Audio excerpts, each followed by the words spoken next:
Hi friends, ಎಲ್ಲರಿಗೂ ನಮಸ್ಕಾರ. So hope ಎಲ್ಲರೂ ಚೆನ್ನಾಗಿದ್ದೀರ ಅಂತ ಭಾವಿಸ್ತೀನಿ. ಈ ವಿಡಿಯೋ ಮೂಲಕ ನಾನು 1941 ಮತ್ತು 2025 ಕ್ಯಾಲೆಂಡರ್ ಬಗ್ಗೆ ಮಾತಾಡೋಂಥ ವಿಡಿಯೋ ಮಾಡ್ತಾಯಿದ್ದೀನಿ. ಬನ್ನಿ ವಿಡಿಯೋ ಸ್ಟಾರ್ಟ್ ಮಾಡೋಣ. ನಮ್ಗೆ ಎಲ್ಲರಿಗೂ ಗೊತ್ತಿದ್ದಂಗೆ 2025 ತುಂಬ ಡಿಸಾಸ್ಟರ್ಸ್ ಆಗಿದೆ.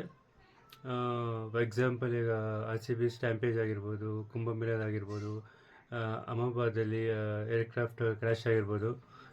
ಇದೇ ಥರ ಸುಮಾರು ತುಂಬ ಇನ್ಸಿಡೆಂಟ್ ಆಗಿದೆ. ಸೊ ಇದು ಸೇಮ್ ಅದೇ ಥರ 1941 ವರ್ಲ್ಡ್ ವಾರ್ ಆಯಿತು. ವರ್ಲ್ಡ್ ವಾರಲ್ಲಿ ತುಂಬ ಜನ ಸತ್ತಾಗಿ ತುಂಬ ಇದಾಯಿತು, ನಮಗೆಲ್ಲ ಗೊತ್ತಿದೆ. ಸೊ ಎರಡು ಕ್ಯಾಲೆಂಡರ್ ನಾವು ಕಂಪೇರ್ ಮಾಡಿದ್ರೆ ಸೇಮ್ ಡೇಟ್, ಸೇಮ್ ವೀಕ್ಸ್, ಇದರಲ್ಲಿ ಎಷ್ಟು ವೀಕ್ಸ್ ಇದೆಯೋ ಅದು 1941 ಕೂಡ ಅಷ್ಟೇ ವೀಕ್ಸ್ ಇದೆ. ಇದೇ ಸಂಡೇ ಬಂದರೆ ಅದರಲ್ಲಿ ಸಂಡೇ. ಸೊ ಸೇಮ್ ಕಂಪ್ಲೀಟ್ ಎಂಟೆಡ್ ಇದೆ. ಸೊ ಇದು ಕ್ಲಿಯರಾಗಿ ಹೇಳುತ್ತೆ ಎಷ್ಟು ರಿಪೀಟ್ಸ್. ಸೊ ಸೇಮ್ ಮತ್ತೆ ರಿಪೀಟ್ ಆಗ್ತದೆ. ಸೊ ಆ ಥರ ಕ್ಯಾಲೆಂಡರ್ ರಿಪೀಟ್ ಆಗಿ ಅದೇ ಥರ ಸಿಚುವೇಶನ್ಸ್ ಆಗಲಿ ಇಲ್ಲ ಇನ್ಸಿಡೆನ್ಸ್ ಏನೇ ಆಗಲಿ ಎರಡು ರಿಪೀಟ್ ಆಗ್ತಿದೆ. ಸೊ ಇನ್ನು ನಮಗೆ 4 months ಇದೆ. September, October, November, December 4 months ಇದೆ.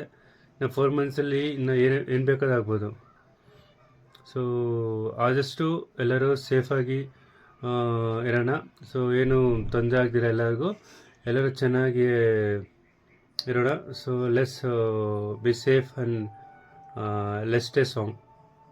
ಸೊ ಎಲ್ಲರಿಗೂ ಈ ವಿಡಿಯೋ ಇಷ್ಟ ಆಗಿದೆ ಅನಿಸುತ್ತೆ. ಸೊ ಅದೇ ಥರ ಇದು ತುಂಬ ಜನಕ್ಕೆ ಗೊತ್ತಿರಲ್ಲ. ಸೊ ಎರಡಕ್ಕೂ ಈ ಥರ ಲಿಂಕ್ ಇದೆ ಅಂತ.